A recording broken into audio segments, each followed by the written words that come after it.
What's up, guys? Back for another one. Told you guys I would give you guys an update. Motor is now in. Finally. So I got the motor in, transmission bolted up, drive shaft is in. We're making progress finally. So now it's plumb the fuel and get the accessories on the motor. I still got to get the intake on, throttle body, all the front accessories, water pump, all that stuff. But we are making progress. Now it's all tedious stuff. Hopefully we set sail from here. Still got to get some headers and a starter for it. But yeah, we're moving along now. So probably going to put the rest of the motor together soon. Get the intake on, all the other accessories like I said.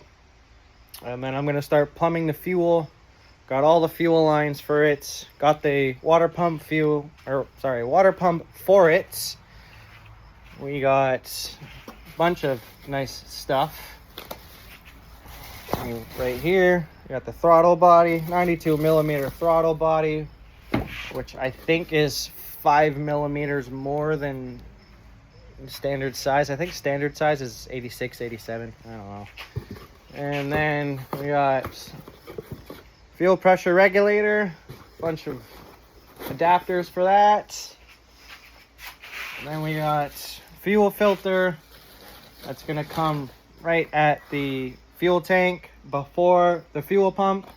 I have another small fuel filter that's gonna go right after the fuel pressure regulator and then run to the intake to the fuel rail. And then we are going to pull out the Holley. The last thing I am doing when getting this car going is the wiring and get the Holley in after everything else is said and done. Did run into a little bit of issues when I got the motor in. With the motor mounts, I thought that the motor mounts were threaded to the frame. Turns out it was bolt and nuts.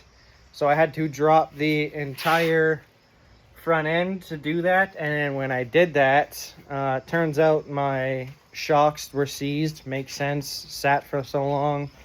Ball joints are gone, makes sense, sat for so long.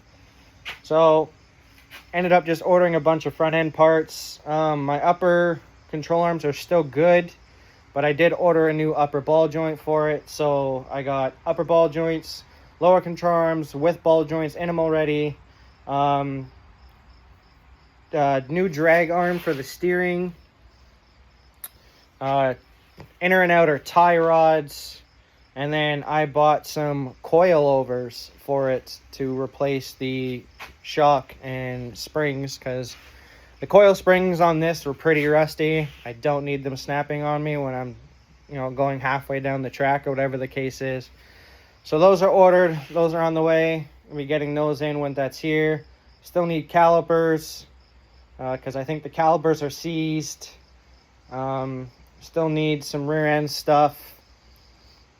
Gonna probably replace the lower control arms in the rear end as well. So I'm gonna get some of those. Probably gonna get some tubular ones. Tubular ones. So we'll do with that. I'm hearing some clunking going on in my rear end now. I'm not sure what's going on there. So I'm gonna have to take the dip cover off, see what's happening in that. Hopefully it's nothing. I'm assuming that it's most likely the fluid has probably just dried up. Hoping so anyway. Not sure.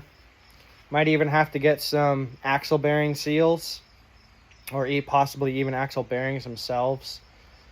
Just small few odds and ends stuff, but what finally has happened is the motor is in. So it's just progress from here, you know what I mean? The goal is now to have it at least done, fired up by the end of the year, because I don't want it sitting with it not running throughout the entire winter, because this will not be stored here. It's going to be stored outside back in the carport, because that is going to be stored in here, because the plan is still to take the box off, the cab off, clean up the frame, get all that done. So I want to get to be able to do that and try and have that set, so that way summertime comes, next year we can do some body work on this thing finally and get some paint done. So that is what is happening here.